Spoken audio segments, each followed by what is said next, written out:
السلام عليكم ورحمة الله وبركاته. إن الحمد لله نحمده ونستعينه ونستغفره ونعوذ بالله من شرور أنفسنا ومن سيئات أعمالنا. من يهده الله فلا مضل له ومن يضلله فلا هادي له. وأشهد أن لا إله إلا الله وحده لا شريك له. وأشهد أن محمدا عبده ورسوله.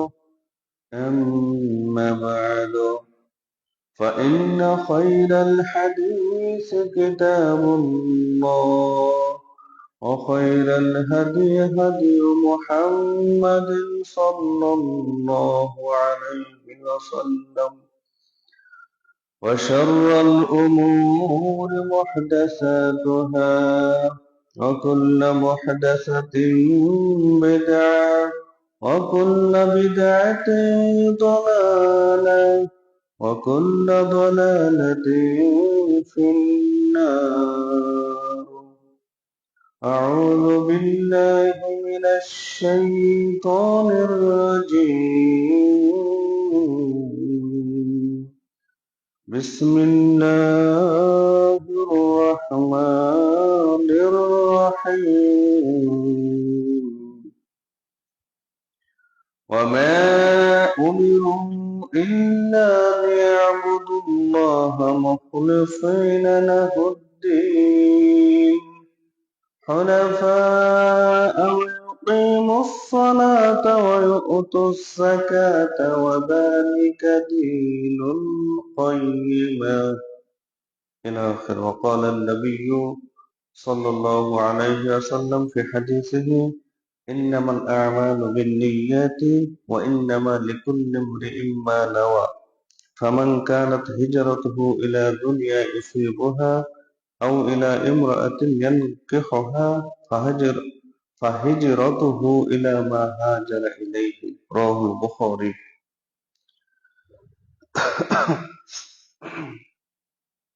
আলহামদুলিল্লাহ, সমস্ত প্রশংসা, সমস্ত সিফত ও সানা, সমস্ত গণকীর্তন, যাবতীয় ইবাদত একমাত্র শুধুমাত্র আমাদের সৃষ্টিকর্তা, প্রতিপালক মহান আল্লাহ তাআলার জন্য নিবেদিত এবং নির্ধারিত।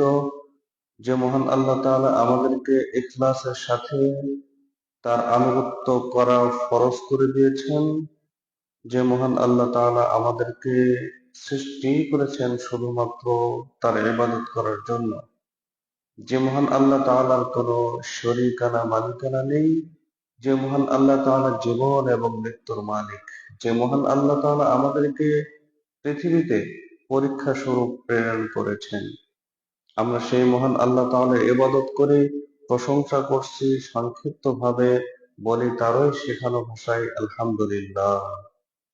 অতঃপর অসংখ্য অগণিত সালাত ও সালাম বর্ষিত হোক শেষ নবী, জনাবী, চূড়ান্ত নবী, ভালোবাসার নবী হযরত মুহাম্মদ সাল্লাল্লাহু আলাইহি ওয়াসাল্লাম, যিনি ইখলাসের সাথে মহান আল্লাহ তাআলার ইবাদত করে গিয়েছেন, আনুগত্য করে গিয়েছেন সারাটি জীবন।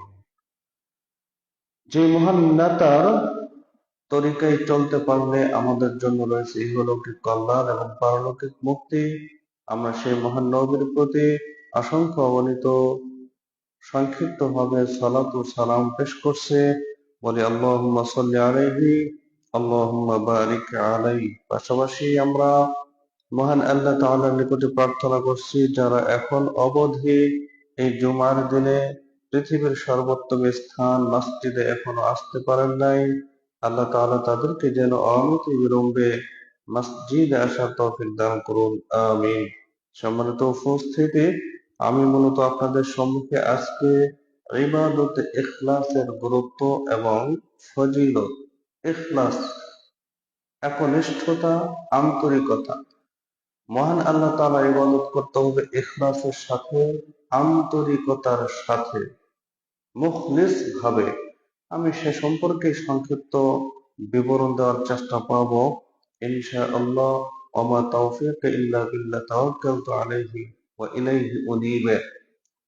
সম্মানিত হাজিরিন, মুসলিম ভাই ও বোনেরা, আমাদের একটি কথা মনে রাখতে হবে যে ইবাদত কবুলের যতগুলো পূর্ব শর্ত রয়েছে, ইবাদত গ্রহণযোগ্য হওয়ার, মহান আল্লাহ তাআলার নিকটে উপস্থাপিত হওয়ার যতগুলো পূর্ব শর্ত রয়েছে, তার অন্যতম একটি পূর্ব শর্ত হলো ইখলাস থাকা, আন্তরিকতা থাকা। মহান আল্লাহ তাআলা ইবাদত সুন্দরভাবে, ঐকান্তিকতার সাথে, আন্তরিকভাবে, খুশু খুশু মন নিয়ে, ভীত সন্ত্রস্ত হয়ে আল্লাহ তাআলার ইবাদত করা, এটা একটা পূর্ব শর্ত। ইখলাস যদি না থাকে ইবাদতে, আমলে এবং কাজে, তাহলে সেটা আল্লাহ তাআলার নিকটে গ্রহণযোগ্য নয়। ঠিক একই রকম আরো দুইটি পূর্ব শর্ত হলো আমার ইবাদত, আমার কথা, আমার কাজ, আমার আমল, এটা একমাত্র শুধুমাত্রই মহান আল্লাহ তাআলার জন্য নিবেদিত এবং নির্ধারিত হতে হবে। মহান আল্লাহ তাআলার সন্তুষ্টি লাভের জন্য এই ইবাদতটি হতে হবে, এটি উদ্দেশ্য হতে হবে। মানে যে মহান আল্লাহ তাআলার কোনো শরীক নেই, মালিক নেই, একমাত্র তার জন্যই ইবাদতটি, কর্মটি, কথাটি করতে হবে। এটা হলো 1 নম্বর শর্ত। 2 নম্বর শর্ত হলো আমি যে ইবাদতটা করব, যেই আমলটা করব, সেটা মহানবীর তরিকায়, মুহাম্মদ সাল্লাল্লাহু আলাইহি ওয়াসাল্লামের তরিকায় হতে হবে। এরকম কিছু শর্ত আছে। আর আমলগুলো হতে হবে অবশ্যই ইখলাসের সাথে, ঐকান্তিকতার সাথে, আন্তরিকতার সাথে, 100% মন নিয়ে, মনোযোগ সহকারে আল্লাহ তাআলার ইবাদত করতে হবে, নচেত আমলটি গ্রহণযোগ্য নয়। এই সম্পর্কে মহান আল্লাহ তাআলা সূরা আল বাইয়িনা, যে সূরাটি 98 নম্বর সূরা, এর 5 নম্বর আয়াতে মহান আল্লাহ তাআলা বলেছেন, ওয়ামা উমিরু ইল্লা লিয়াবুদুল্লাহা মুখলিসিনা লাহুদ্দীন। তাদেরকে শুধু আন্তরিকতার সাথে ইবাদত করার জন্য আদেশ করা হয়েছে। তারা আদেশ প্রাপ্ত হয়েছে। ওয়ামা উমিরু, তাদের কোনো আদেশই দেওয়া হয় নাই আন্তরিকতার সাথে ইবাদত করা ব্যতীত। অর্থাৎ আল্লাহ তাআলা শুধুমাত্রই, একমাত্রই আমাদেরকে আদেশ করেছেন তার আনুগত্য আন্তরিকতার সাথে করতে। এটা সূরা বাইয়িনাতে উল্লেখিত হয়েছে। ঠিক একইভাবে সূরা আজ-জুমার 39 নম্বর সূরার 11 নম্বর আয়াতে আল্লাহ তাআলা বলছেন যে হে নবী, আপনি বলে দিন, ইন্নী উমিরতু আন আ'বুদাল্লাহা মুখলিসান লাহুদ্দীন, আমি মহান আল্লাহ তাআলার ইবাদত একনিষ্ঠভাবে করতে আদিষ্ট হয়েছি, আমাকে আদেশ করা হয়েছে। মুহাম্মদ সাল্লাল্লাহু আলাইহি ওয়াসাল্লাম বলছেন, অথবা আল্লাহ তাআলা মুহাম্মদ সাল্লাল্লাহু আলাইহি ওয়াসাল্লামকে বলতে বলেছেন সমগ্র বিশ্বের মানব জাতিকে, তোমরা শুনে রাখো, মহান আল্লাহ তাআলা আমাকে শুধুমাত্রই, একমাত্রই তার ইবাদত করতে বলেছেন ইখলাসের সাথে, ঐকান্তিকতার সাথে, আন্তরিকতার সাথে, মনোযোগ সহকারে, ফুল মনোযোগ সহকারে মহান আল্লাহ তাআলার ইবাদত করতে বলা হয়েছে। সূরা জুমার 39 নম্বর সূরার 11 নম্বর আয়াত এটি। তাহলে আমরা যদি আমাদের ইবাদত গুলো, নামাজ, রোজা, হজ, যাকাত, সুন্দর আচরণ, আরো যে জিকির আজকার গুলো রয়েছে, এই ইবাদত গুলো যদি আন্তরিকতার সাথে না করি, এখানে যদি আন্তরিকতা না থাকে, মনোযোগ না থাকে, তাহলে কিন্তু এই ইবাদতটা অনেকাংশে মহান আল্লাহ তাআলার নিকটে গ্রহণযোগ্য নয়। এ সম্পর্কে হাদিসে উল্লেখিত হয়েছে, অসংখ্য অগণিত হাদিস রয়েছে। বুখারী 1 নম্বর হাদিসটা যদি আমরা এখানে উল্লেখ করি, তাহলে এই একটা হাদিসই যথেষ্ট কতটা আন্তরিক ভাবে ইবাদত করতে হয়। এখানে আল্লাহ রাসূল সাল্লাল্লাহু আলাইহি ওয়াসাল্লাম বলছেন যে ইন্নামাল আ'মালু বিন্নিয়াত, নিশ্চয়ই জীবনের যাবতীয় ইবাদত, মানব জীবনের সকল ইবাদত, তার কর্ম, কথা নির্ভর করে বিন্নিয়াত, তার নিয়তের উপর, তার আন্তরিকতার উপর, তার মনোযোগের উপর। সে কতটা মনোযোগ সহকারে ইবাদতটা করেছে, কতটা আন্তরিক সহকারে, কতটা ঐকান্তিকতার সাথে ইবাদতটি করেছে, সেটা ধর্তব্য এবং সেটি আল্লাহ তাআলা দেখবেন। এরপর বলা হচ্ছে ওয়াইন্নামা লিকুল্লিন বিইম্মা নাওয়া, প্রত্যেক ব্যক্তি তাই পায়, প্রত্যেক ব্যক্তি তাই পায় যা সে নিয়ত করে, যা সে পরিকল্পনা করে, যা সে মনের ভিতরে অঙ্কন করে, মনের ভিতরে যা অঙ্কন করে, যা কল্পনা করে, সেই ব্যক্তি তাই মূলত পেয়ে থাকে। ওয়া ইন্নামা লিকুল্লি ইমরিইন মা নাওয়া, প্রত্যেক ব্যক্তি তাহাই পায়, প্রত্যেক ব্যক্তি তার জীবনে তাহাই পায় যা সে নিয়ত করে, যা সে মনের ভিতরে অঙ্কন করে। এরপরে ওই একই হাদিসের মধ্যে বলা হয়েছে যে ফামান কানাত হিজরাতুহু ইলা দুনিয়া আও ইউসিবুহা, আচ্ছা, ফামান কানাত হিজরাতুহু, সুতরাং যার হিজরতটা হয়েছে ইলা দুনিয়া ইউসিবুহা, দুনিয়া ইনকাম করার জন্য, কেউ দেশ ত্যাগ করেছে, পরিবারকে ছেড়ে গিয়েছে শুধুমাত্র দুনিয়া ইনকাম করার জন্য, দুনিয়ার টাকা পয়সা অর্থ ইনকাম করার জন্য, আও ইলা ইমরাআতিন ইয়ানকিহুহা, অথবা কেউ হিজরত করেছে, দেশ ত্যাগ করেছে, পরিবারকে ছেড়ে চলে গিয়েছে শুধুমাত্র একটা নারীকে বিবাহ করার জন্য। আমি শুধু হাদিসের অনুবাদ বলছি, ফাহিজরাতুহু ইলা মা হাজারা ইলাইহি, তাহলে তার হিজরতটা সেই হিসেবেই পরিগণিত হবে যেই নিয়তে সে হিজরত করেছে। অর্থাৎ যেই নিয়তে সে দেশ ত্যাগ করেছে, পরিবার পরিজন ছেড়ে দিয়েছে, গ্রামবাসী ত্যাগ করেছে, পিতামাতাকে ছেড়ে চলে গিয়েছে, যেই উদ্দেশ্যে, যেই নিয়তে, সেই নিয়ত হিসেবেই তার হিজরতটা, তার দেশ ত্যাগটা, তার পরিবার পরিজন পিতামাতাকে ছেড়ে দেওয়াটা সেই হিসেবেই গণ্য হবে। এখানে একটু যদি ব্যাখ্যা করি, সেটা হলো হিজরত করা, মুহাম্মদ সাল্লাল্লাহু আলাইহি ওয়াসাল্লাম যখন হিজরত করেছেন, দেশ ত্যাগ করেছেন, গ্রামকে ছেড়ে চলে গিয়েছেন, মক্কাতে মুহাম্মদ সাল্লাল্লাহু আলাইহি ওয়াসাল্লামের জন্ম, সেখানেই তিনি বড় হয়েছেন, সেখানে তিনি দাওয়াতি কার্যক্রম চালিয়েছেন অনেক বছর, এবং তার বংশ এখানে, এবং তিনি এই জন্মভূমিকে অনেক ভালোবাসতেন। কিন্তু প্রেক্ষাপট, মানে পরিবেশ পরিস্থিতির আলোকে মহান আল্লাহ তাআলা বললেন, তুমি হিজরত করে চলে যাও মদিনাতে। এই যারা হিজরত করেছে এটার বহু সফলতা রয়েছে। আল্লাহ তাআলা এই মুহাজিরদেরকে, যারা হিজরত করে তাদেরকে মুহাজির বলা হয়, যারা হিজরত করেছেন তাদের কথা কোরআনে আসছে। আর যারা মদিনাতে আনসার, যারা হিজরতকারীদের, মুহাজিরদেরকে আশ্রয় দিয়েছেন, সাহায্য সহযোগিতা করেছেন, তাদেরকেও, তাদের নাম আল্লাহ তাআলা কোরআনে উল্লেখ করেছেন, এবং তাদেরকে, মুহাজির এবং আনসার, তাদেরকে জান্নাতের শুভ সংবাদ দেওয়া হয়েছে। সুবহানাল্লাহ। এবং তারাই ফার্স্ট, সর্বপ্রথম জান্নাতে প্রবেশ করবে, তারাই অগ্রগণ্য। তাহলে এইভাবে তাদের মর্যাদা দেওয়া হয়েছে যারা হিজরত করেছে। কিন্তু এখানে একজন পুরুষ একজন মহিলাকে বিবাহের প্রস্তাব দেয়। একজন পুরুষ এই হিজরতের সময়, যখন আল্লাহ তাআলা হিজরত ফরজ করলেন, হিজরত করতে বললেন, তখন একজন পুরুষ একজন মহিলাকে বিবাহের প্রস্তাব দেন। ওই মহিলাটার নাম ছিল উম্মে কায়েস। এই মহিলা বলল যে আমি তো মক্কায়, মদিনাতে হিজরত করছি, তুমি যদি আমার সাথে হিজরত করতে পারো তাহলে তুমি আমাকে বিবাহ করতে পারবে। তো এই ব্যক্তি শুধুমাত্র এই মহিলাকে বিবাহ করার জন্য মদিনাতে হিজরত করেছে। এই কথা যখন জানাজানি হলো, তখন আল্লাহ রাসূল সাল্লাল্লাহু আলাইহি ওয়াসাল্লাম বললেন যে ফামান কানাত হিজরাতুহু ইলা দুনিয়া আও ইউসিবুহা, যেই ব্যক্তি দুনিয়া ইনকামের জন্য, দুনিয়ার অর্থ সম্পদ আহরণ করার জন্য হিজরত করেছে, তার হিজরতটা সেই হিসেবে পরিগণিত হবে যেই নিয়তে সে হিজরত করেছে। ঠিক একইভাবে যেই ব্যক্তি কোনো মহিলাকে বিবাহ করার উদ্দেশ্যে হিজরত করেছে, তার হিজরতটা সেই হিসেবে পরিগণিত হবে, এতে বাড়তি কোনো সওয়াব পাবে না। মুহাজিরদের সওয়াব অনেক বেশি না, কিন্তু এই ব্যক্তি শুধুমাত্র ওই মহিলাকে বিবাহ করার উদ্দেশ্যে মদিনায় হিজরত করেছে, এই ব্যক্তি হিজরত করার যে মহা মর্যাদা, অনেক সফলতা, অনেক সম্মান, এই সম্মানটা সে পাবে না। ঠিক একইভাবে আমরা যে নিয়ত করি, আমরা যেভাবে নিয়ত অনুযায়ী জীবনটা পরিচালনা করছি, সেই নিয়তের উপরেই আমাদের সবকিছু নির্ভরশীল। আমাদের এই সমাজের অনেকেই, অধিকাংশ পরিবার থেকেই কোনো না কোনো পুরুষ বাহিরে আছে, পিতামাতা ছেড়ে গিয়েছে, গ্রামকে ছেড়ে দিয়েছে, আত্মীয় স্বজন পাড়া প্রতিবেশী সকলকে ছেড়ে দিয়ে প্রবাসে আমরা পাড়ি দিয়েছি না? আমার নিয়তটা কি? আমার নিয়তটা যদি সহি থাকে, যে আমি বাহিরে গিয়ে আমি ইনকাম করব। দুনিয়াতে ইনকাম উদ্দেশ্য থাকতে হবে, পাশাপাশি আল্লাহর ইবাদতটা করব, পরিবার পরিজনকে দেখভাল করব, রক্ষণাবেক্ষণ করব, ছেলে মেয়েকে মানুষ করা আমার দায়িত্ব, স্ত্রী ছেলে মেয়েদের সুখে রাখা আমার দায়িত্ব।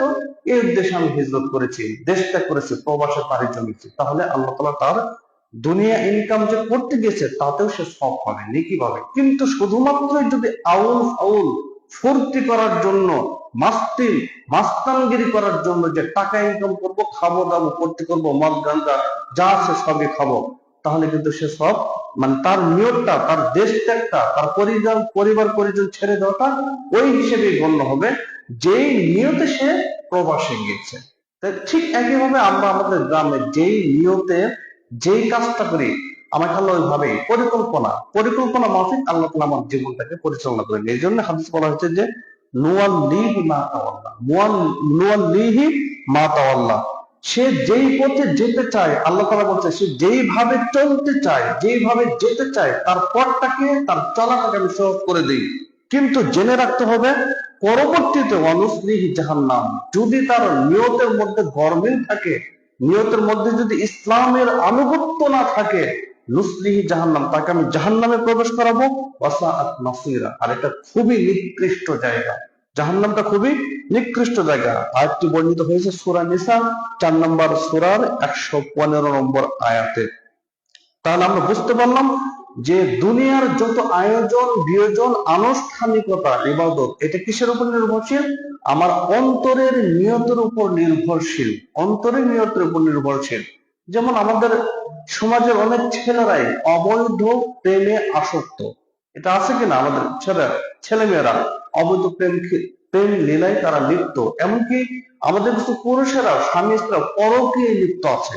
তার অন্তরের যে নিয়ত সেই অনুযায়ী তার জীবনটা সে পরিচালনা করছে, এতে কিন্তু তার পাপ হচ্ছে। এতে নিয়ত অনুযায়ী সে নেকি অথবা গুনাহ হচ্ছে। তার নিয়ত অনুযায়ী আল্লাহ তাআলা তাকে নেকি দিবেন অথবা গুনাহ দিবেন। তো এখানে এই জন্য আমাদের নিয়তটাকে পরিশুদ্ধ করা, নিয়তটাকে সুন্দর করা, ইসলামিক করা, এটা আমাদের জন্য অত্যন্ত অপরিহার্য একটি বিষয়। সেটা আমাদের নিয়তটাকে, প্ল্যানটাকে সুন্দর রাখতে হবে। সেজন্য বলা হচ্ছে, দেখুন সূরা আম্বিয়া 21 নম্বর সূরা 1 নম্বর আয়াতে আল্লাহ তাআলা বলছেন যে ইকতারাবা লিন-নাস, মানুষের নিকটে হিসাব মানে হিসাবুহুম, মানুষের নিকটে, মানুষের মানে হিসাব দিবস, কিয়ামত দিবস, কিয়ামত দিবস মানুষের অতীব নিকটে। ওয়াহুম ফি গাফলাতিন মুরিদুন, অথচ তারা গাফেল হয়ে মুখ ফিরিয়ে চলে আসে, মুখ ফিরিয়ে তার জীবনটাকে ভাসিয়ে দিয়েছে।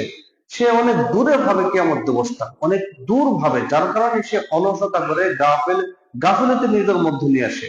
আচ্ছা বলেন তো, আমাদের যে সমাজ, এই সমাজে একজন পুরুষ অথবা একজন নারী এমন আছে কি যে আল্লাহকে বিশ্বাস করে না, যে রসুলকে বিশ্বাস করে না, যে শরীয়তকে বিশ্বাস করে না, যে পরকালকে বিশ্বাস করে না, যে কোরআন এবং হাদিস বিশ্বাস করে না? এরকম আছে কি? এরকম কেউ নেই। বিশ্বাস করে সবই, জান্নাত জাহান্নাম, পরকাল, কবরের যে আযাব এবং আল্লাহ, রসুল, কিতাব, ফেরেশতা, সবই আমরা বিশ্বাস করি না? সবকিছুকে বিশ্বাস করি কিনা?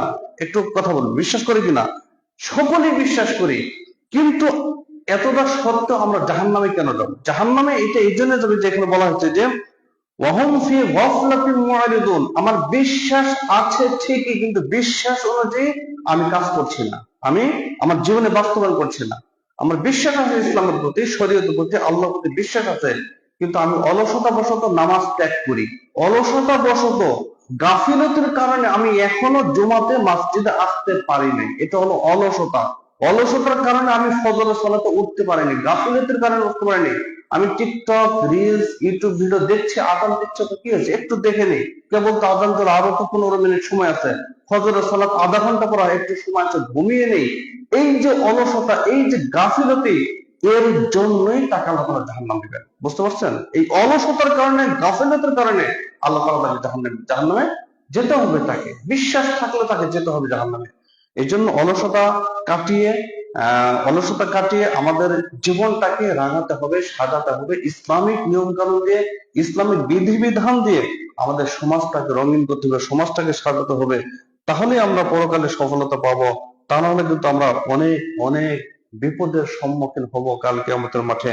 আল্লাহ তাআলা আমাদের সকলকেই প্রত্যেকটি ইবাদত, নামাজ, কালাম, হজ, যাকাত, সৎ আচরণ, এটা ঐকান্তিকতার সাথে, আন্তরিকতার সাথে করার তৌফিক দান করুন, আল্লাহুম্মা আমিন। প্রতিটি কাজ, প্রতিটি নামাজ, প্রতিটি ইবাদত আন্তরিকতার সাথে করতে হবে। আপনি সালাত করে যদি দোকানের হিসাব করেন তাহলে তো হবে না।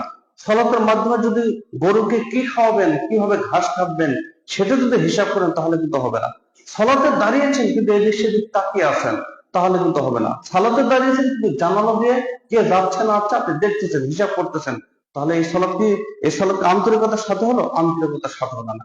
আন্তরিকতার সাথে মনোযোগ সহকারে ভীত সন্ত্রস্ত হয়ে আল্লাহকে হাজির নাজির জেনে আল্লাহকে সামনে রেখে আমি আল্লাহর সাথে কথা বলছি, একেবারেই আপনার আপাদ মস্তক এ টু জেড এভরিথিং, মাথা থেকে পা পর্যন্ত আল্লাহর জন্য সমর্পণ করে নিবেদিত প্রাণ হয়ে আপনি আল্লাহর সামনে দাঁড়িয়ে যাবেন, সালাতে দাঁড়িয়ে যাবেন।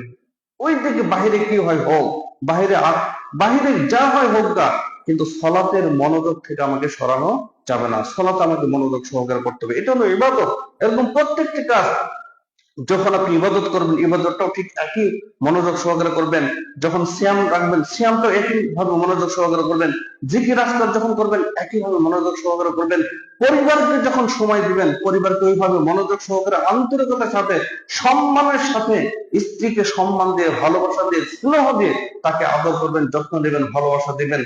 তাহলে এটা হয় ইবাদত। ছেলে মেয়েকে যাহা করবেন আন্তরিকতার সাথে সদাচরণ করবেন, গ্রামবাসীর সাথে সুন্দর আচরণ, আন্তরিক ভাবে ভালোবাসতে হবে।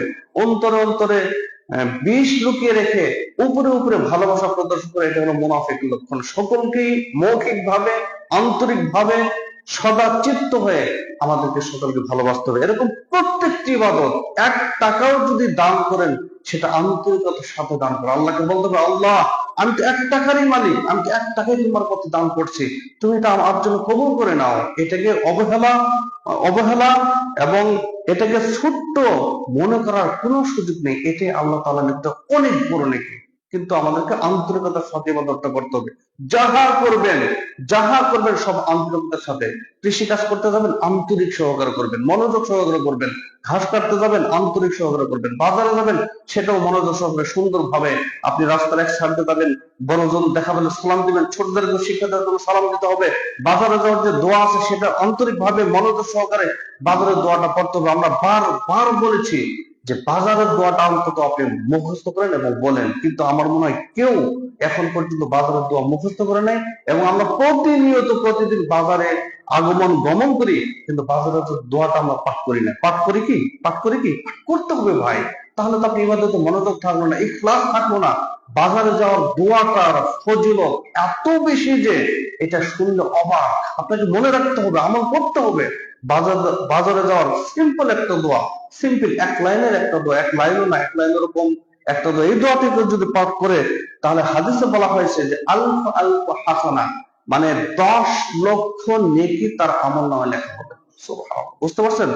খুবই ছোট্ট দোয়া, লা ইলাহা ইল্লাল্লাহু ওয়াহদাহু লা শারীকা লাহু লাহুল মুলকু ওয়া লাহুল হামদু ইউহয়ি ওয়া ইউমীতু ওয়া হুয়া হাইয়্যুল লা ইয়ামুতু বিয়াদিল খায়রু কুল্লুহু ওয়া হুয়া আলা কুল্লি শাইইন কাদির। 30 সেকেন্ড হয়তো বা লেগেছে, অথবা 20 সেকেন্ড। কিন্তু এই দোয়াটা যদি আন্তরিক ভাবে আদায় করি, আন্তরিক ভাবে আমি পড়ি বাজারে যাওয়ার সময়, তাহলে তো অনেক সব। 10 লক্ষ নাকি, 10 লক্ষ পাপ মোচন করা হবে, 10 লক্ষ মর্যাদা আপনাকে দেওয়া হবে। এবং আল্লাহ রাসূল এই হাদিসের মধ্যে ঘোষণা করেছেন তার জন্য জান্নাতের মধ্যে আল্লাহ তাআলা একটা ঘর, অট্টালিকা নির্মাণ করবেন। সুবহানাল্লাহ, বুঝতে পারছেন বিষয়টা? বুঝতে পারছেন? এই মাত্র 20 সেকেন্ডে 10 লক্ষ নেকি অর্জন করা সম্ভব, 10 লক্ষ পাপ মোচন করা সম্ভব, 10 লক্ষ সম্মান অর্জন করা সম্ভব, এবং জান্নাতের মধ্যে একটা গৃহ, অট্টালিকা, ভবন নির্মাণ করা সম্ভব শুধুমাত্র বাজারের দোয়া পরে, পাঠ করে। কিন্তু আমরা কেউ পাঠ করি না। তার মানে ইবাদতে আমার আন্তরিকতা নেই। ইসলাম শিক্ষার প্রতি আমার কোনো মনোনিবেশ নেই। ইসলাম শিক্ষার প্রতি আমার কোনো ইচ্ছা নেই, আন্তরিকতা নেই। সব ইচ্ছা দুনিয়া ইনকাম করার জন্য, অবৈধ কাজ করার জন্য। আজকে আমাদের সমাজে অবৈধ অপরাধ কর্ম কাজই বেশি হয়। আমাদের গ্রামের অধিকাংশ ছেলেরা মদ জুয়ায় আসক্ত, অবৈধ প্রেমের সাথে আসক্ত, এবং বিভিন্ন ভাবে অপরাধ কর্মের সাথে আসক্ত। এগুলোকে ঠেকাতে হবে, তা না হলে এই সমাজ অন্ধকারে বিলীন হয়ে যাবে। অতল তলে, সাগরে অতল তলে গহ্বরে মূর্খতা ছেয়ে যাবে, তখন আপনি টেনে উঠাতে পারবেন না। এখন আপনাকে সতর্ক হতে হবে। সম্মানিত উপস্থিতি, যেটা বলছিলাম, এই দোয়াগুলো শিখে নিতে হবে। এইরকম বাজারে যাওয়ার দোয়াটা আমাদের জীবনে যেরকম ইম্পর্টেন্ট দোয়া, সেরকম আরো কিছু দোয়া এবং ছোরা রয়েছে খুবই খুবই মর্যাদাশীল, খুবই গুরুত্বপূর্ণ। এগুলো শিক্ষা গ্রহণ করা মুসলিম মাত্রই ফরজ, এটাকে অবহেলা করার কোনো সুযোগ নেই। আপনাকে শিখতে হবে, আমল করতে হবে। জীবন দিয়ে হলো এই বাজারে যাওয়ার দোয়া সহ অন্যান্য যে নিত্য নৈমিত্তিক দৈনন্দিন পঠনীয় অত্যাবশ্যকীয় যে দোয়াগুলো আছে, এগুলো আপনারা শিখে নেবেন। এগুলো আপনারা শিখে নেবেন ইনশাআল্লাহ। আল্লাহ তাআলা আমাদের সেভাবেই চলার এবং সেভাবে যেভাবে চললে জান্নাতে যেতে পারবো, আল্লাহ তাআলা আমাদের সেভাবে চলার তৌফিক দান করুন। আল্লাহুম্মা আমিন। সম্মানিত উপস্থিতি, যেটা বললাম সেটা হলো, যেটা মানে মানে খুবই সার কথা যদি বলি, আপনার জীবনের প্রতিটি কর্ম, প্রত্যেকটি কাজ, প্রত্যেকটি কথা, মানে মুখ থেকে যা বের হবে, দুই হাত দিয়ে যা করবেন, দুই চোখ দিয়ে যা দেখবেন, দুই পা দিয়ে যে হাঁটবেন, এগুলো সবই একমাত্র শুধুমাত্র আল্লাহর জন্য নিবেদিত প্রাণ হয়ে করতে হবে, আল্লাহর সন্তুষ্টি লাভের জন্য করতে হবে, এবং সেটা নবীর তরিকায় হতে হবে, এবং সেটা ইখলাসের সাথে করতে হবে, মুখলিস হয়ে, ঐকান্তিকতার সাথে, আন্তরিকতার সাথে, মনোযোগ সহকারে জীবনের প্রত্যেকটা সেক্টর, প্রত্যেকটা ডিপার্টমেন্ট, প্রত্যেকটা কাজ আমাকে বাস্তবায়ন করতে হবে। 1 মিনিটের সার কথাটা বলে ফেললাম। আপনি যদি এরকম ইখলাসের সাথে মুখলিস হয়ে, মানে ঐকান্তিক হয়ে ইবাদত গুলো করতে পারেন, তবে আল্লাহ তাআলা আপনার জন্য মহা সফলতা দান করবেন। যেমন এক নম্বরে যারা আন্তরিকতার সাথে ইবাদত করবে, তাহলে তাদের জন্য আল্লাহ তাআলা জান্নাত ঘোষণা করেছেন। সূরা আস-সাফফাত 37 নম্বর সূরা 40 থেকে 43 নম্বর আয়াতে আল্লাহ তাআলা এখানে বলেছেন যে, ইল্লা ইবাদুল্লাহিল মুখলাসিন। এই শয়তান আমাদের প্রকাশ্য শত্রু কিনা, এবং শয়তান দুই প্রকার, মানুষ শয়তান এবং জিন শয়তান। মানুষ আপনাকে প্রতারিত করে, মানুষ আপনাকে ঘায়েল করে, মানুষ আপনাকে বিভিন্ন অপরাধ কর্ম করতে উৎসাহিত করে, করতে পারে কিনা সৎসঙ্গে। এই জন্য একটা কথা আছে, সৎসঙ্গে স্বর্গে বাস, অসৎসঙ্গে নরকে বাস। আপনার সাথী বন্ধু যদি ভালো হয়, তাহলে এই বন্ধুর মাধ্যমে আপনি ভালো কাজ করবেন, যার কারণে জান্নাতে দেওয়া সম্ভব, যেতে পারেন। ঠিক একইভাবে বন্ধু সাথী যদি ভালো না হয়, খারাপ কর্ম করে, আপনিও খারাপ কর্ম করার প্রতি উদ্বুদ্ধ হবেন, উৎসাহিত করবে সে, ফলে আপনাকে জাহান্নামে যেতে হবে। এই জন্যই মানুষ শয়তান এবং জিন শয়তান, উভয় শয়তান থেকেই বেঁচে থাকতে হবে। জিন শয়তান এটা খুবই সিরিয়াস, মানুষ শয়তান এটা খুবই মারাত্মক ভাবে আপনাকে ঘায়েল করবে, আপনাকে ছবল মারবে। এই হিংস্র ছবল থেকে আপনার জীবনকে রক্ষা করতে হবে, বাঁচাতে হবে, তা নাহলে কিন্তু আপনি বাঁচতে পারবেন না কাল কিয়ামতের মাঠে। এই যে শয়তান কিন্তু একটা মানুষের দেহের মধ্যে ঢুকে রক্তের ন্যায় প্রবাহিত হতে পারে, আমার অন্তঃকরণ পর্যন্ত পৌঁছে সে আমার অন্তরে ওয়াসওয়াসা তৈরি করতে পারে। এই যে জিন শয়তান, যেটা আমার ভিতরে, দেহের ভিতরে প্রবেশ করতে পারে। প্রতিটি ব্যক্তির সাথেই শয়তান রয়েছে, প্রত্যেকটি ব্যক্তির সাথে ফেরেশতা আছে, শয়তান আছে। শয়তান চায় আপনাকে জাহান্নামে প্রবেশ করাতে, খারাপ কাজ করাতে, কিন্তু শয়তান অনেকটাই আমাদের এই জামানায় সাকসেসফুল, মানে সফলতা অর্জন করেছে। আমরা প্রত্যেককেই কোনো না কোনো ভাবে অসৎ কর্মের সাথে জড়িত আছি। হিংসা, বিদ্বেষ, পরনিন্দা, পরচর্চা, একের কথা অন্যের প্রতি লাগে আমরা আমাদের জীবনটাকে অতিবাহিত করছি। কেউ আন্তরিকতার সাথে, ইখলাসের সাথে আমরা কিন্তু ইবাদত করতে পারি না বা ইবাদত করি না। এই জিন শয়তান এবং মানুষ শয়তান থেকে আমাদের হেফাজত করতে হবে। এই জন্য এখানে বলা হচ্ছে যে, ইল্লা ইবাদাল্লাহিল মুখলাসিন, যারা আল্লাহর একনিষ্ঠ বান্দা,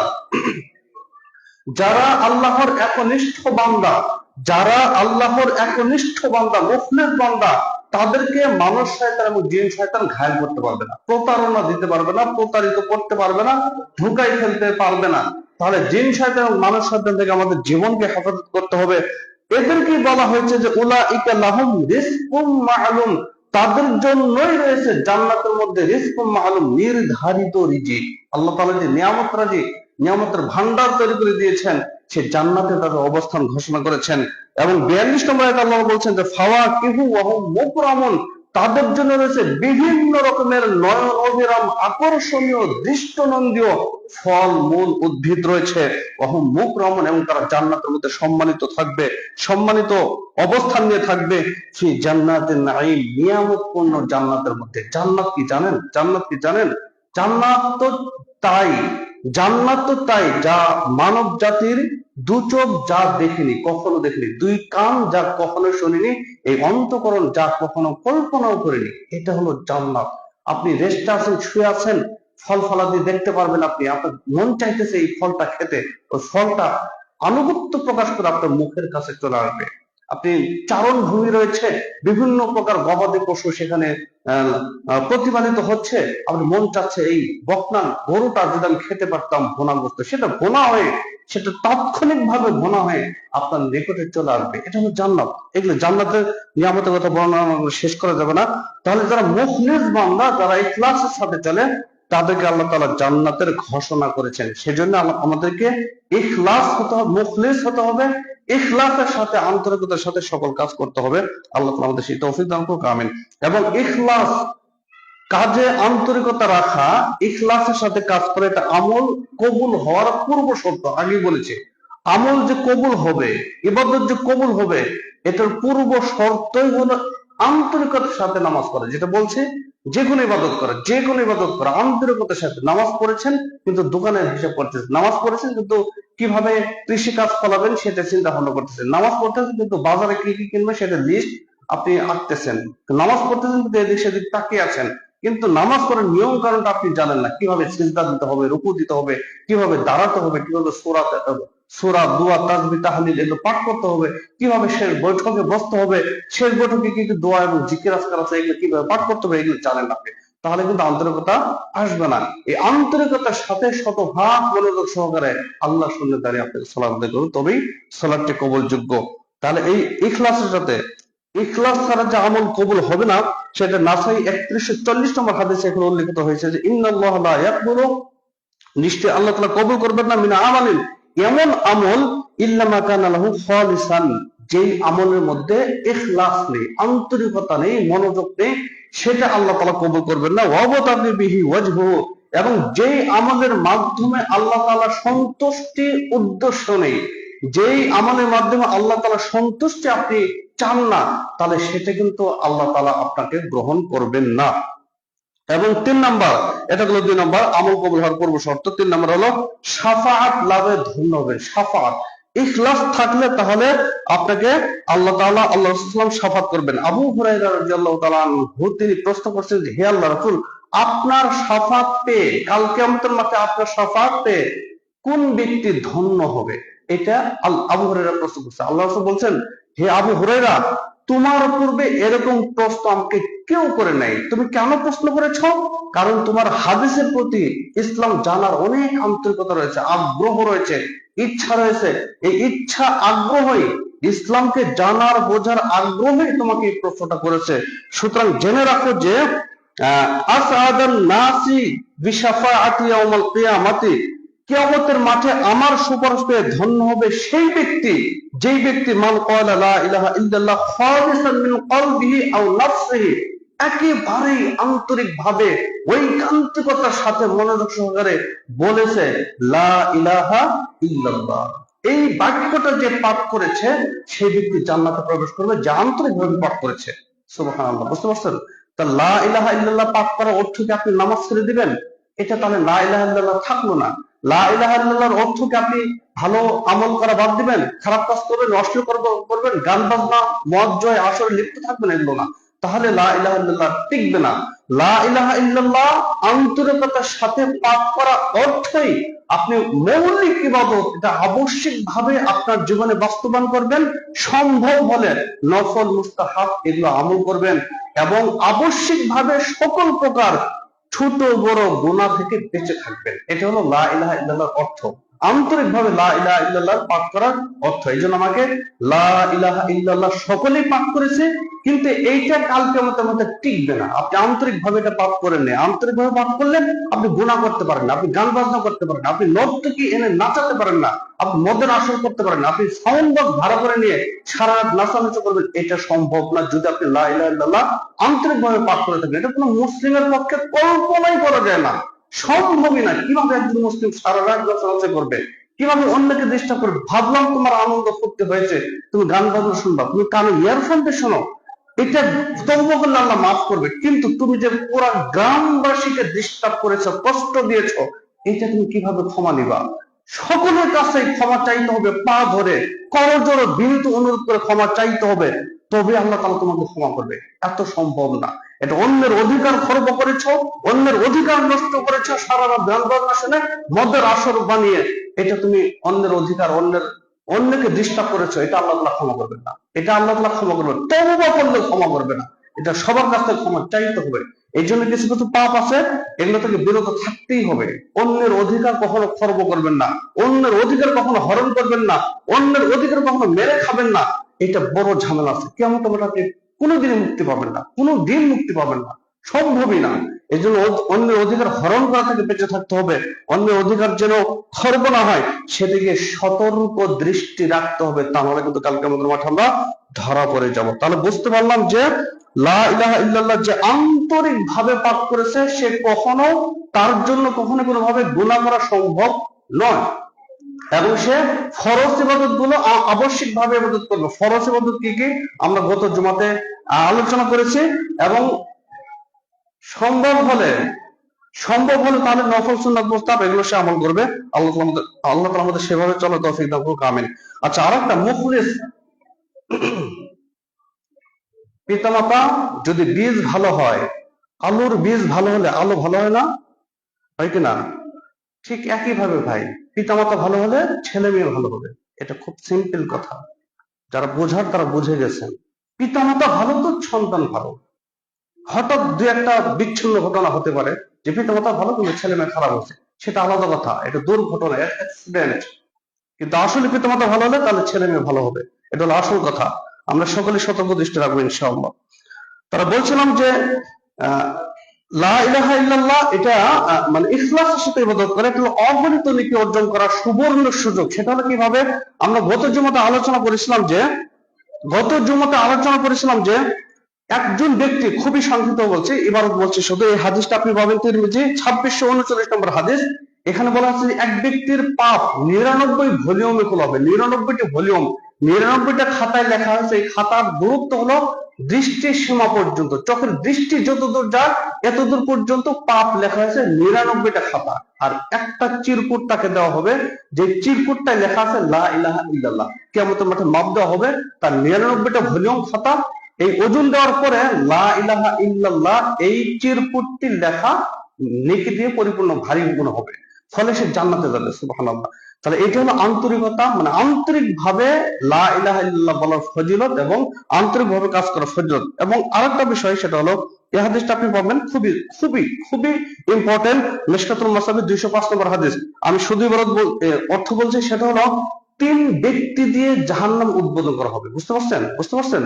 3 ব্যক্তি, মানে কিয়ামতের মাঠে এরাই সর্বপ্রথম জাহান্নামে যাবে। 1 নম্বর হলো শহীদ ব্যক্তি, শহীদ।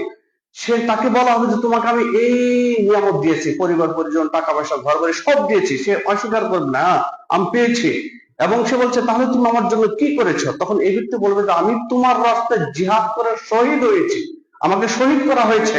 তখন আল্লাহ তাআলা বলবেন যে কাযাবতা, তুমি মিথ্যা বলেছো, তুমি শহীদ হয়েছো এই জন্য যে লোকেরা তোমাকে শহীদ বলবে, আর লোকেরা তোমাকে শহীদ বলেছে, এই জন্য তুমি আজকে জাহান্নামে যেতে হবে। তাকে মুখের উপর ভর করে উল্টো করে, আমরা তো পা দিয়ে হাঁটি, পাটা উপরে থাকবে, মাথা নিচে থাকবে, মুখের উপর ভর করে উল্টো দিক করে তাকে জাহান্নামে নিক্ষেপ করা হবে। নাউযুবিল্লাহ। বুঝতে পারছেন? শুধুমাত্র কিসের কারণে? নিয়তের কারণে। তার নিয়তটা ঠিক ছিল না, এই অন্তরে ভিতরে সমস্যা ছিল, আন্তরিকতার অভাব ছিল, নিয়তের গরমিলের কারণে তাকে জাহান্নামে। ঠিক একই ভাবে একজন আলেমকে জিজ্ঞেস করবে, আলেম তোমাকে আমি এই নিয়ামত দিয়েছি না? বলবে হ্যাঁ নিয়ামত দিয়েছি। তুমি আমার জন্য কি করেছো? আল্লাহ তাআলা কথা বলবেন, কাল আল্লাহ বলবেন। বুঝতে পারছেন? আল্লাহ মহা মহা মহা শক্তিধর মহান আল্লাহ তাআলা আপনার সাথে কথা বলবে। তিনি বলবেন যে তুমি আমার জন্য কি করেছো? উনি বলছেন যে আমি আলেম হয়েছি, কোরআন এবং হাদিস পড়েছি, সেই অনুযায়ী আমল করেছি এবং আমি লোকদেরকে এটা শিক্ষা দিয়েছি, মাহফিল ওয়াজ মাহফিল ইমামতি সবকিছু করেছি। তখন কাজাবতা, তুমি মিথ্যা বলেছো, লোকেরা তোমাকে কারি বলবে, লোকেরা তোমাকে আলেম বলবে, এই জন্য তুমি আলেম শিক্ষা করেছো এবং লোকদেরকে ওয়াজ মাহফিল এবং ইমামতি এগুলো করেছো। লোকেরা তোমাকে আলেম বলবে, লোকেরা তোমাকে কারি বলবে, যে লোকটার কেরাত অনেক ভালো, কিন্তু তোমার অন্তরের ভেতরে সমস্যা ছিল, তাকে উল্টো করে জাহান্নামে নিক্ষেপ করা হবে। ঠিক একইভাবে আরেকজনকে বলা হবে দানবীর, দানবীর যে সবচেয়ে বেশি দান করেছে। আল্লাহ বলবেন যে লোকেরা তোমাকে দানবীর বলবে, এই জন্য তুমি দান করেছো, সুতরাং তোমাকে উল্টো করে জাহান্নামে নিক্ষেপ করা হবে। খুবই সংক্ষিপ্ত বললাম, অনেক লম্বা হাদিস। তার মানে এখান থেকে বোঝা গেল, মানে শুধুমাত্র আন্তরিকতার অভাবে, শুধুমাত্র ইখলাস না থাকার কারণে, শুধুমাত্র নিয়তের গরমে, নিয়তের মধ্যে ত্রুটি বিচ্যুতি থাকার কারণে, এই অন্তর ভালো না হওয়ার কারণে বিশাল সম্পদ আল্লাহর রাস্তায় ব্যয় করার পরেও তাকে জাহান্নামে নিক্ষেপ করা হবে সর্বপ্রথম। একইভাবে আপনি সারাটি জীবন কোরআন এবং হাদিস চর্চা করেছেন এবং মানুষদেরকে বুঝিয়েছেন, তাকেও জাহান্নামে যেতে হবে শুধুমাত্র নিয়তের গরমে থাকার কারণে। আল্লাহ তাআলার কাছে আশ্রয় চাচ্ছি, আমি ছোট্ট নগণ্য বান্দা আপনার জন্য কথা বলছি। এই যে কথাগুলো বলছি, আল্লাহ তাআলা যেন হকের উপর প্রতিষ্ঠিত রেখে আমাকে জান্নাতে যাওয়ার তৌফিক দান করেন, আল্লাহুম্মা আমিন। আমার মুখ দিয়ে যেন কোরআন এবং হাদিস বিরোধী কোনো কথা যেন বের না হয়, আল্লাহর কাছে আমি সবসময় কাঁদি এবং তওবা করে আল্লাহ তাআলা আমাকে ত্রুটি মুক্ত রাখেন, আমিন। তাহলে যেটা বলছিলাম যে শুধুমাত্র নিয়তের গরমিলের কারণে তাকে জাহান্নামে যেতে, আলেমকে জাহান্নামে যেতে হবে, আলেম আলেম তারই জাহান্নামে যেতে হবে, যে প্রতিনিয়ত কোরআন হাদিস পড়েছে তাকে জাহান্নামে যেতে হবে। একইভাবে আল্লাহর রাস্তায় শহীদ হয়েছে, তাকেও জাহান্নামে যেতে হবে শুধুমাত্রই একমাত্রই নিয়তের গরমিল থাকার কারণে। সুতরাং আসুন আমরা সকলে আমাদের নিয়তকে ঠিক রাখি। ইসলাম যেটা পিওর ইসলাম, মক্কা থেকে এসেছে, মক্কার যেটা ইসলাম, যেটা আল্লাহ রাসূল ফলো করেছেন, সাহাবীরা ফলো করেন, সেই ইসলাম আমাকে মানতে হবে। আমাদের বাংলাদেশের ইসলাম 2 টাকার নোটের মতো, মানে খুবই ঝামেলাপূর্ণ, খুবই ভেজালপূর্ণ, ত্রুটিপূর্ণ। প্রত্যেকটা তরিকার ইসলাম আমাদের সমাজে ঝামেলা। এটা আপনার যদি চোখ কান খোলা রেখে আন্তরিকতার সাথে কোরআন এবং হাদিস পড়েন, বোঝার চেষ্টা করেন, তাহলে জানবেন, নচেত নয়। আল্লাহ তাআলার কাছে কাঁদতে হবে, চাইতে হবে, তাহলে আপনি সঠিক ইসলাম পাবেন, সঠিক হেদায়েত পাবেন। আল্লাহ তাআলা আমাদের সেইভাবে চলার তৌফিক দান করুন, আল্লাহুম্মা আমিন। সম্মানিত উপস্থিতি, আজকের যদিও সময় শেষ হয়ে গেছে, আমি আর বলতে পারছি না, অনেক কিছু বলার ছিল। একটা অনুরোধ, সেটা হলো আমরা সকলে ইসলামকে বোঝার জন্য চেষ্টা করি। বুঝতে পারবেন যদি আপনার নিয়ত থেকে প্রতিদিন 24 ঘন্টার মধ্যে 5টা মিনিট সময় বের করে আপনি একটা আয়াতের অর্থ করবেন। বাংলায় এখন সব রিসোর্স পাওয়া যায়, বাংলায় এখন কোরআন ও হাদিসের এমন কোন অর্থ বা গবেষণা বা মানে ব্যাখ্যা পাওয়া যায় না, সেটা বিরল। মানে বাংলা ভাষায় কোরআন ও হাদিস সকল ব্যাখ্যা পাবেন, অর্থ পাবেন। আপনি একটা করে আয়াতের অর্থ করেন, একটা করে হাদিসের অর্থ করেন, 10টা মিনিট জীবন থেকে বের করেন, 10টা মিনিট জীবন থেকে বের করেন, একটা হাদিস একটা আয়াতের অর্থ করেন, অবশ্যই ইনশাআল্লাহ হেদায়েত পাবেন। আর যদি এটা না করেন, তাহলে হেদায়েত চাইতে হবে, আল্লাহর কাছে চাইলে আপনাকে হেদায়েত দিবে, কিন্তু না চাইলে দেবে না। এই জন্য বলা হচ্ছে নুয়াল্লি মা তাওয়াল্লা, যে যেভাবে চলতে চায় আমি তার পথটা সহজ করে দেই। নামাজ পড়ে সে সন্তুষ্ট হবে, আমি তো এটি সহজ করে দেবো। সে সুদ খেয়ে ভালো থাকতে চায়, আমি সুদটা তার জন্য সহজ করে দেবো। সে হারাম খেয়ে সন্ত্রাসবাদী করে ডাকাতি করে বাঁচতে চায়, সেটা তার জন্য আমি সহজ করে দেবো। যে চুরি করে বাঁচতে চায়, তার চুরি করাটা আমি সহজ করে দেবো। আর যে নামাজ পড়ে বাঁচতে চায়, নামাজ পড়ে জান্নাতে যেতে, নামাজ পড়াটা তার জন্য সহজ করে দেবো। এই জন্য দেখেন, যারা নামাজ পড়ে না তারা নামাজ পড়তে পারে না। কেন পারে না? ওই যে তার আন্তরিকতা নেই, ইচ্ছা নেই, আগ্রহ নেই, ইসলামকে জানা বোঝার ইচ্ছা নেই। সুতরাং এটা জানতে হবে, বুঝতে হবে। আল্লাহ তো আমাদের সেভাবেই চলার তৌফিক দান করুন, আল্লাহুম্মা আমিন। আলহামদুলিল্লাহ ওয়াহদাহু ওয়াসসালাতু ওয়াসসালামু আলা মান লা নাবিয়্যা বা'দা। সম্মানিত উপস্থিতি, আমি একটা হাদিসের অনুবাদ বলে শেষ করব। হাদিসটা খুবই ইম্পর্টেন্ট, সেটা হলো বুখারী 2996 নম্বর হাদিস। এখানে বলা হয়েছে যে মানে যারা সফরে আছে অথবা রোগাক্রান্ত, অর্থাৎ সুস্থ থাকা অবস্থায় যদি সে সালাত পড়ে, সুস্থ থাকা অবস্থায় যদি সে তাহাজ্জুদ করে, সুস্থ থাকা অবস্থায় যদি সে আরো অনেক ইবাদত করে, কিন্তু রোগ হয়ে যাওয়ার কারণে, রোগাক্রান্ত হয়ে যাওয়ার কারণে সে ঠিক মতো মসজিদে আসতে পারতেছে না, সুন্নাত করতে পারতেছে না, তাহাজ্জুদ করতে পারতেছে না, কোরআন তেলাওয়াত করতে পারতেছে না, ঠিকভাবে ইনকাম নেই, দান সদকা এগুলো করতে পারছে না, রোগ হয়ে যাওয়ার কারণে অথবা সফরে থাকার কারণে, আল্লাহ তাআলা বলছেন যে এই ব্যক্তি সুস্থ থাকা অবস্থায় যেইভাবে ইবাদত করেছে, যেই পরিমাণ সব অর্জন করেছে, অসুস্থ হয়ে যাওয়ার কারণে যে ইবাদত করতে পারছে না, আমি ওই পরিমাণ সব তার আমার নামায় লিখতে থাকবো। সুবহানাল্লাহ। বুঝতে পারেন নাই? বুঝতে পারেন নাই? মানে আমার এখন সুস্থ আছি, যৌবন আছে, শক্তি আছে, সামর্থ্য আছে, অবসর আছে, সব ইবাদত করি আমি।